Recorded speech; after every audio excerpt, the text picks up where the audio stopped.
Now, the American President Donald Trump is predicting a pretty swift end to the war that he started on Iran. Trump's latest claim has come even as Tehran is yet to respond to a new American proposal to end the war. An Iranian foreign ministry has said that Tehran will convey its response to mediator Pakistan, while Iran's lawmaker Ibrahim Rezai has described this proposal as more of an American wish list than any reality. Now, Mohammad Bagher Ghalibaf, Iran's parliamentary speaker and lead negotiator, has also mocked reports that indicated that the two sides are close to a deal, writing on social media in English that Operation Trust Me Bro of Donald Trump had failed. Trump has also threatened to restart the U.S. bombing campaign in Iran, calling the possibility of Tehran agreeing to the latest U.S. proposal to be a big assumption. But within hours, Trump claimed that Iran wanted to make a deal. So I think we won. Now it's only a question of, look, if we left right now Iran, it would take them 20 years to rebuild. You would call that, we're in good shape, right? Fantastic shape. We're in good shape.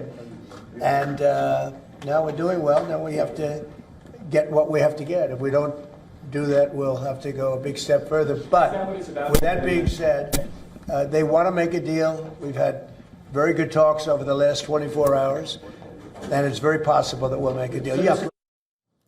But Trump has repeatedly played up the prospect of an agreement to end the war, so far without success. The two sides remain at odds over a variety of difficult issues, such as Iran's nuclear ambitions and also its control of the Strait of Hormuz.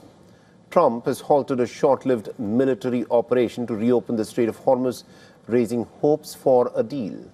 Now, Trump's abrupt pause reportedly came after backlash from Gulf allies, especially Saudi Arabia. An NBC report citing two U.S. officials said that Saudi Arabia had informed the United States it would not allow the military to fly aircraft from an airbase southeast of Riyadh or to fly through Saudi airspace to support the effort. Now, other reports had said that Kuwait had also denied the U.S. use of its bases and airspace for the operation. Now, Trump had abruptly paused Project Freedom earlier in the week after Iran responded with military force to the operation. The U.S. president said that a peace deal with Iran was pretty close and that a naval blockade against the country remains in place.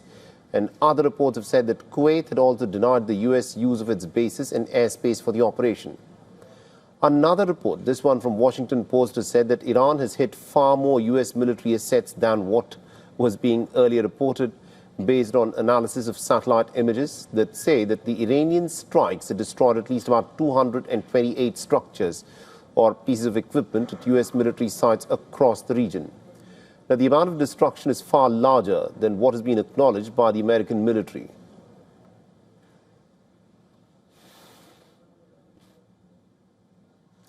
And we earlier spoke with Mr. Chris Blackburn, a security analyst from London, and this is what he had to say about this.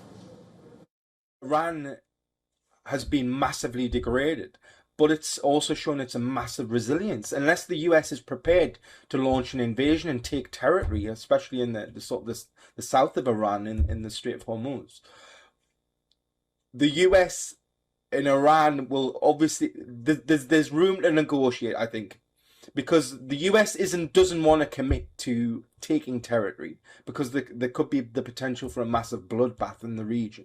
And so we're sort of oscillating between whether they're going to come to an agreement or there's going to be a massive escalation. And I think that's the worry, the Gulf states are worrying, does the US have the resolve? For all the latest news, download the WION app and subscribe to our YouTube channel.